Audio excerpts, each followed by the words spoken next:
Dialysis. May pasyente ba rito dinadialysis? Candidate for dialysis? Mataas creatinine. Dito. Yun. Sir, ilan ng nagda-dialysis ka na, hindi ba? Candidate pa lang. Asan po yung, ano nyo, sash? Kasi pag candidate, may sash yun eh. Nakalagay, candidate for dialysis. Ilang kreya mo, kuya?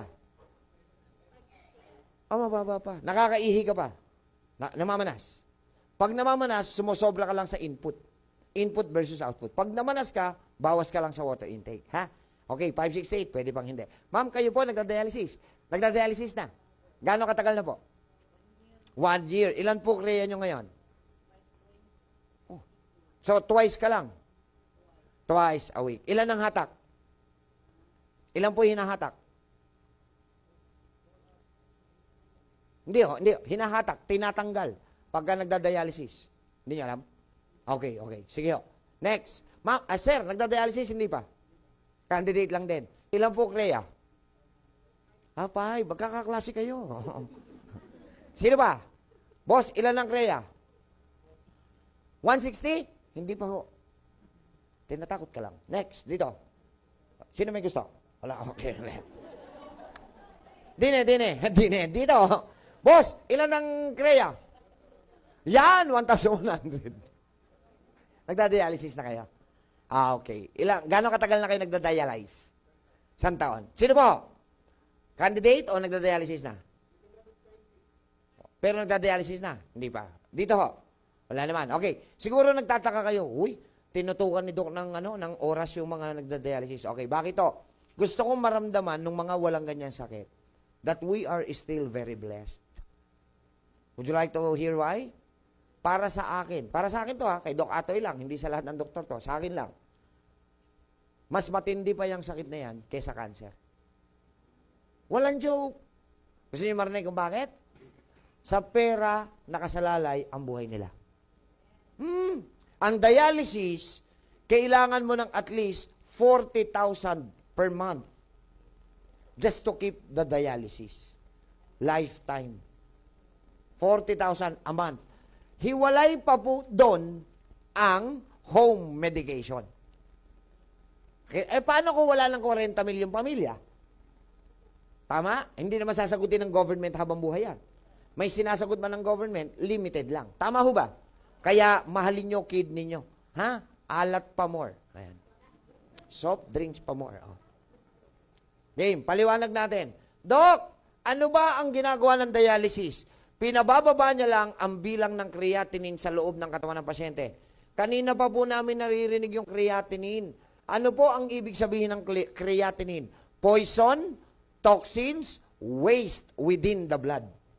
Tagalog, lason na nakahalo sa dugo. Bakit tumataas ang kreya ng pasyente? Sira, mahina, nagmamalfunction ang kanyang kidney. Ang kidney, ang Tagalog ay bato. Ang workload, isa sa main function of kidney is blood filtration. Sa madaling salita, lahat ng dugo inside the body, dadaan muna kay kidney, i-filter niya.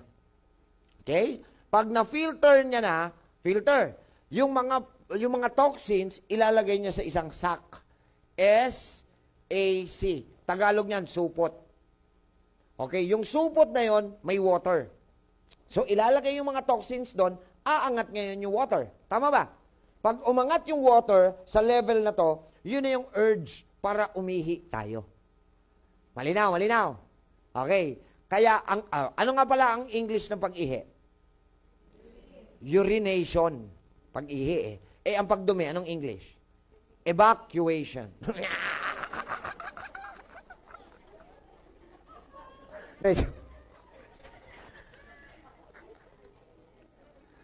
Matindi. Joke lang yun. Baka may mga bata, yun ang isagot sa exam, ano? Biro lang ho yun. I-guide nyo yun. Ang programang ito ay SPG. Striktong panggurang. Okay, so dahil hindi nagtatrabaho ng maayos yung kidney, hindi niya ma-filter ng maayos, yung dugo, tumataas ngayon yung laso na content ng dugo. Naintindihan? Ngayon, delikado ba kung mataas ang lason sa dugo? Delikado. Kasi ang dugo, dumadaloy simula ulo hanggang talampakan. May dalang lason. Pwedeng mamatay ang katawan. So, imbis na mamatay ang katawan, gagawan po natin ng paraan. Magkakabit tayo ng bridgeway, tubo o hose sa ugat. Bakit sa ugat? Sa ugat, dumadalo yung dugo. Tama ba? So, punong-puno ng lason, ilalabas natin yung dugo. Ipapasok ngayon kay dialyzer. Anong trabaho ni dialyzer? Pansamantalang kidney sa labas ng katawan. Kasi hindi nagtatrabaho yung kidney mo, edi iba magtatrabaho. Tama ba? Ngayon, pag nalinis na nung dialyzer yung dugo mo, ibabalik na rin sa hose, papasok sa katawan. Dapat happy ka na, yay! Malinis na ulit ang dugo ko. Ngayon, sasagot kayo, ha? Kumakain ba tayo araw-araw? Lumalanghap ng hangin? Umiinom? Okay, at ito pinakamagandang tanong. Boss, tanong ko lang ha, ilan po ang iniinom nyong gamot araw-araw?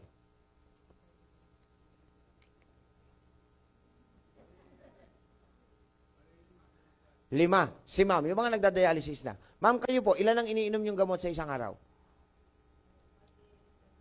Lahat po, lahat. 10. O, kita nyo ha, hindi sa akin galing, hindi ako nagreseta noon ha. 5, 10. Average natin, 7 na lang. Okay, lalagyan ko ng square to. Tingin. Lahat ng nasa loob ng square na blue, may chemical o wala? Yung chemical, once pumasok sa katawan ng tao, sino dapat sasala? Hindi nga ho nagtatrabaho. So, yung nilinis na dugo kanina ng dialyzer, mamayang gabi, marumi na naman. So, magpapahinga lang ulit siya ng 2 araw, dialysis na naman. Tama ba? Pero dito sa programa ko, ha, kung masusunod, i-repair natin si kidney. Ha? Is that good news? Dok, di ba sabi sa ospital, hindi na nagagamot ang kidney? Tama. To God be the glory. Bakit hindi sila nagsinungaling? Pag sinabing gamot, synthetic drugs. Tama ho ba? Synthetic drugs, may chemical o wala? O paano nyo gagamutin si kidney? Paano mo palalakasin ang kidney ng synthetic, ng chemical, ng gamot? Tama? Ang sabi ko, i-repair si kidney. Dok, paano po marirepair si kidney? Gusto nyo marinig? Number 1, kailangan natin siya malinis. Paano natin siya lilinisin? Kaya discipline. Yung tinuro kong 7 discipline doctors. Kaya o hindi? Libre, may bayad. O, kita nyo? Kaya nyong gawin, libre, may bayad, gawin nyo lang. Maliban sa discipline, ano ba kailangan ng kidney para manumbalik ang lakas? Tanong, kailangan nyo ba ng nutrients? Pag nasupplyan natin ng tamang nutrients yung kidney, pwede bang lumakas ulit si kidney? Pag lumakas ulit si kidney, magpa-function na ba sila ulit? Pag functional na ang kidney, tataas pa ba ang creatinine? Pag hindi na mataas creatinine, kailangan pa ba ng dialysis? Ang tawag sa inyo, gumaling.